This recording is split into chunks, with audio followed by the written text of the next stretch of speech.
Boa tarde, pessoal, tudo bom? Como eu falei na aula passada, na qual a gente estudou juros simples e compostos, eu vou comentar um pouquinho sobre financiamentos, dando dois exemplos aqui de alguns financiamentos que são utilizados frequentemente. Você não vai ficar expert no assunto, mas você já vai ter uma noção do que está acontecendo nos bastidores aí das contas. Então, quando a gente vai comprar um carro, uma casa, um apartamento, enfim, lá para frente, quando vocês forem um pouquinho mais velhos, vai ver que os valores superam assim, dezenas, centenas de milhares de reais. E é improvável que a gente tenha esse dinheiro para dar à vista. Então, o que você provavelmente vai fazer é financiar esse valor. Como é que o financiamento funciona? O banco ou a financiadora vai pagar para o produtor do carro ou do apartamento o valor integral do apartamento e agora você deve ao banco ou à financiadora. E como eles não são seus amigos, eles vão cobrar juros por isso. Então, um dos financiamentos mais comuns que tem é esse financiamento de parcelas fixas, que é comum quando você faz contratos com carros. Tá? Eu coloquei aqui um valor um pouco simbólico como exemplo. Hoje em dia não tem mais carros que custam 20 mil reais, é, mas considere que você está adquirindo um bem cujo valor é de 20 mil reais, e você vai adquirir esse bem com um prazo de 8 meses aos juros de 2% ao mês.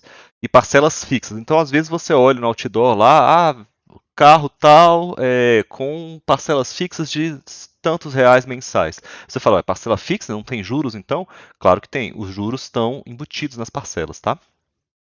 E como é que se faz essa conta? Por um lado você tem parcelas fixas e por outro lado você cobra juros. Como é que isso funciona, né? Lembra que 20 mil reais é o valor do bem. Qualquer coisa que você paga além disso é juros, né? Então, o que se faz é, no momento da compra, naquele dia que você foi lá na loja e assinou o contrato, esses 20 mil reais são divididos em 8 parcelas que não são iguais, tá? Esses 20 mil são divididos em partes desiguais. E por que isso aí acontece, né?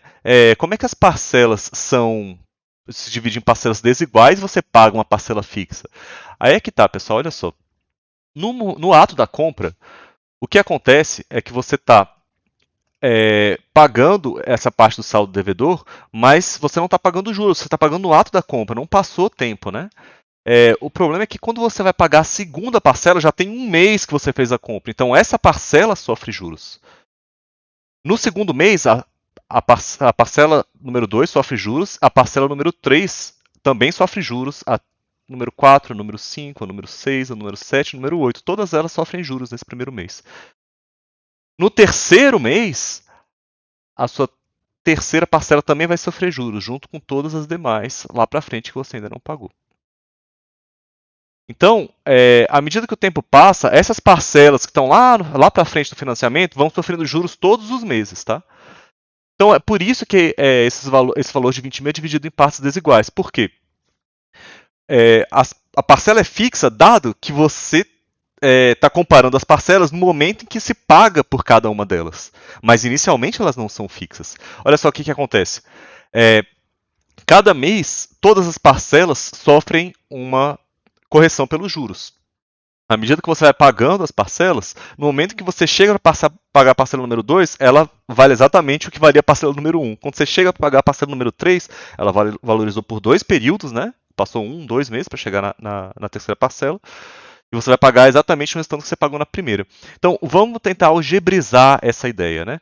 Vamos chamar essa parcela fixa, o valor da parcela fixa, de P. E essa divisão dos 20 mil reais, eu vou fazer essa divisão em função de quanto que eu quero que a parcela fixa valha, né? Então, eu estou fazendo um esqueminha aqui, olha só.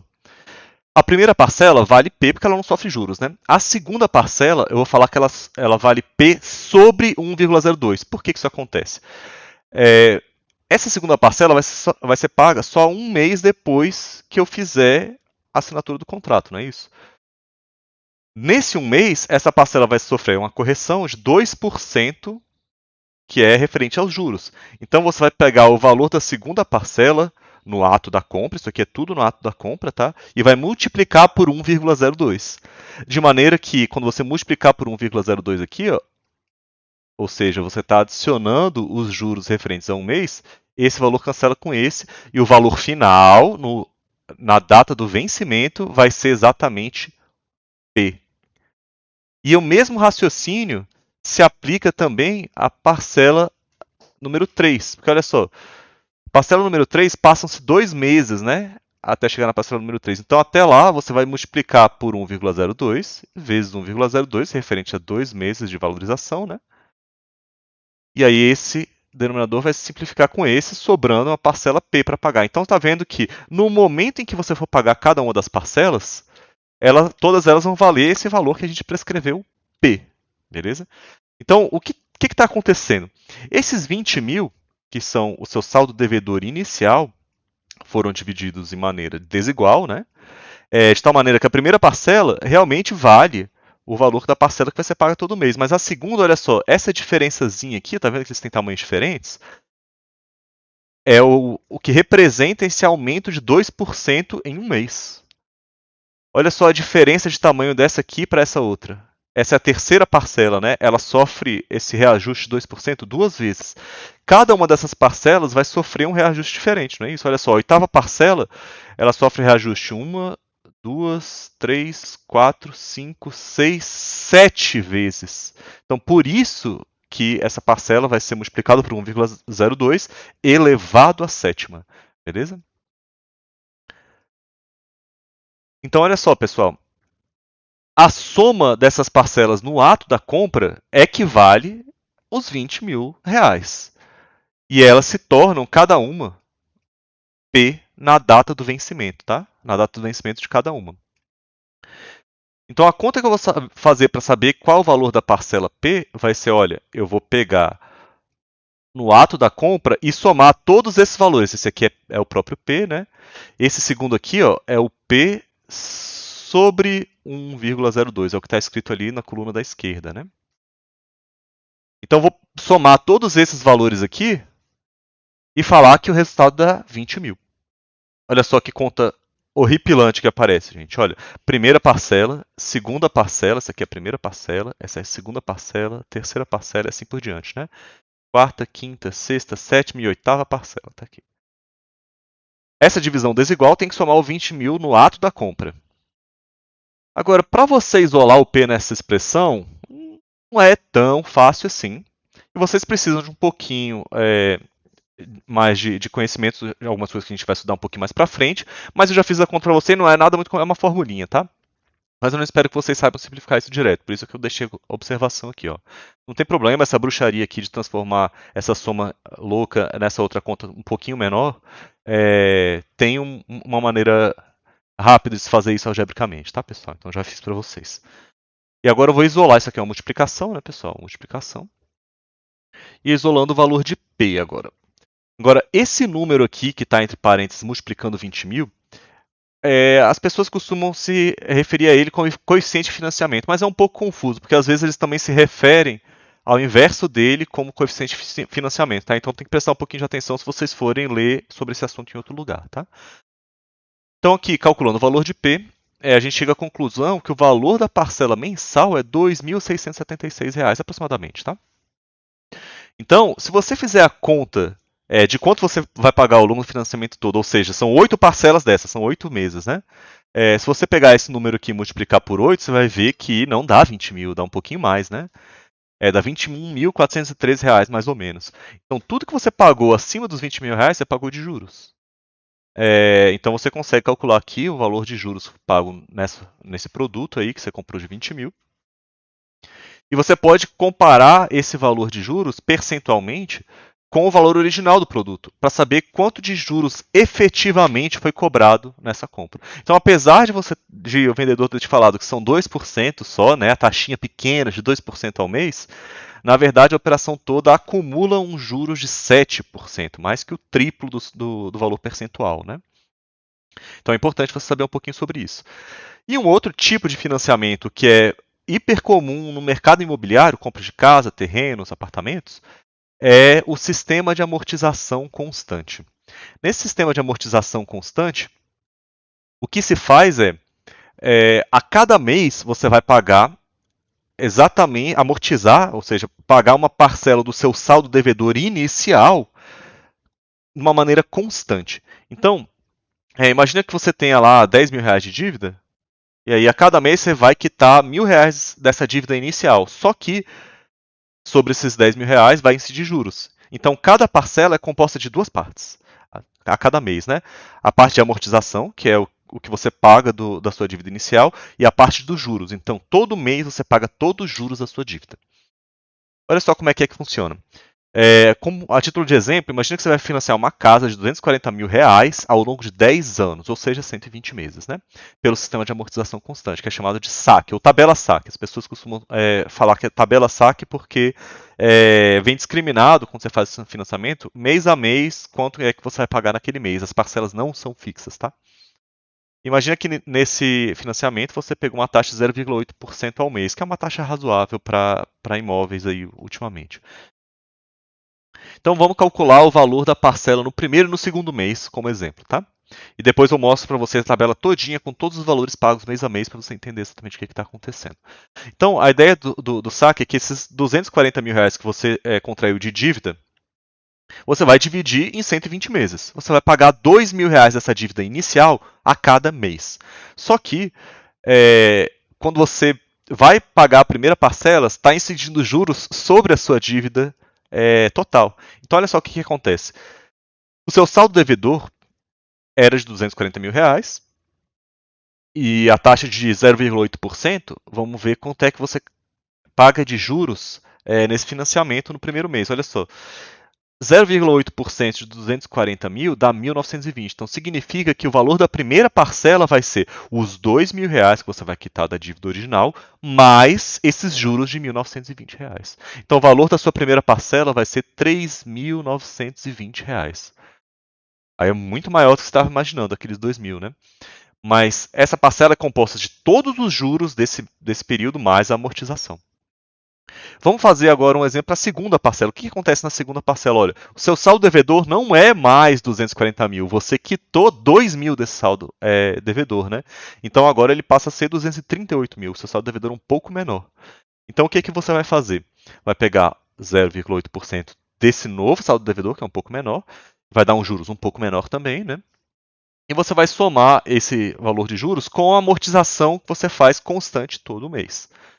E a sua segunda parcela é R$ 3.904, um pouquinho menor do que a primeira. Como consequência, no sistema de amortização constante, as suas parcelas são decrescentes, pessoal. Eu vou colocar aqui, olha só, como a sua dívida inicial está sendo amortizada, ela diminui, e os juros são pagos em relação ao seu saldo devedor, você reduz a quantidade de juros todo mês. Portanto, a sua parcela reduz. Olha só o que vai acontecer. Eu fiz uma simulação aqui numa tabelinha do Excel, coloquei um valor inicial de 240.000 com 10 anos, com 0,8% ao mês. Olha só, o valor da primeira parcela, R$ 3.920. Ela é composta de juros mais amortização. Ó. É essa a conta que eu estou fazendo. Então, essa linha foi calculada em relação ao seu saldo devedor anterior, tá vendo? Eu calculei 0,8% do saldo devedor, é isso que eu vou pagar de juros, mais R$ 2.000 de amortização. No outro mês, olha, eu calculo com base no meu novo saldo devedor, que é um pouquinho menor, né? Aí a sua parcela vai ser essa quantidade de juros mais essa amortização constante. Você vai fazendo isso em todos os meses. Está vendo que o seu saldo devedor reduz de maneira constante? 2.000 em 2.000 reais? Como consequência, e você não está pagando menos na amortização, você está sempre quitando R$ 2.000. Então, essa outra coluna aqui, ó, essa coluna, ela é a coluna dos juros. Está vendo que os juros estão diminuindo? Com consequência, a sua parcela todo mês diminui um pouquinho, tá vendo? Nesse caso está diminuindo R$ 16, se eu não me engano, cada mês. Então aqui nessa segunda faixa aqui de valores, coloquei, olha, o mês número 61, quanto você está pagando bem menos do que você estava pagando originalmente, né? Olha só, olha a diferença no valor da parcela. Com 5 anos, né? De financiamento. Até que no final das contas, lá no último mês, você está pagando R$ 2.016. Só R$ 16 de juros, mais os 2.000 de amortização. Mas repara no valor total. Por causa desse sistema e você ir acumulando os juros daquele saldo devedor enorme aí ao longo dos anos, né, você acabou pagando um valor final de R$ 356.000, em face aos 240.000 iniciais que você amortizou. Né? Então você pagou aí um juros de quase 50%, né, em relação ao seu saldo devedor inicial. Então, assim, por conta disso, né, tanto no saque quanto no financiamento de parcelas fixas, em geral as pessoas procuram, sempre que possível, né, adiantar as parcelas. Então, ele vai pagar a parcela lá do final para deixar que ela valorize, que ela sofra juros durante o financiamento todinho. Então, você quita lá do final e a do vencimento para você não pagar, né, mora, né? Deixar de pagar as parcelas na data do vencimento, mas você quita sempre a do final, tá? Que ela é composta de menos juros, né?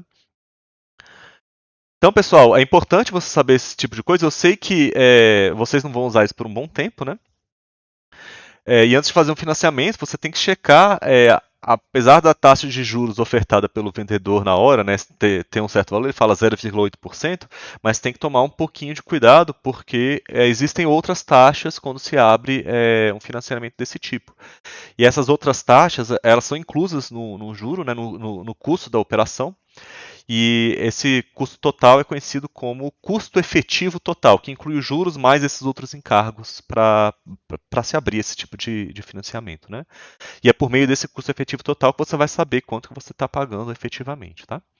Então, a maior parte de vocês, né, por um bom tempo, não vão utilizar essa tabela saque ou financiamentos com valores muito altos, né?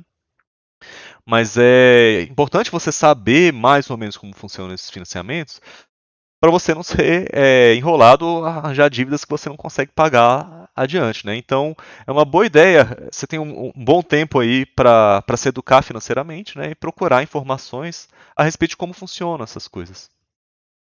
E procurar formas de se organizar e planejar como você vai usar o seu próprio dinheiro quando você começar a receber, né? Então é isso, pessoal, e a gente se encontra na próxima aula de exercícios. Valeu e até mais.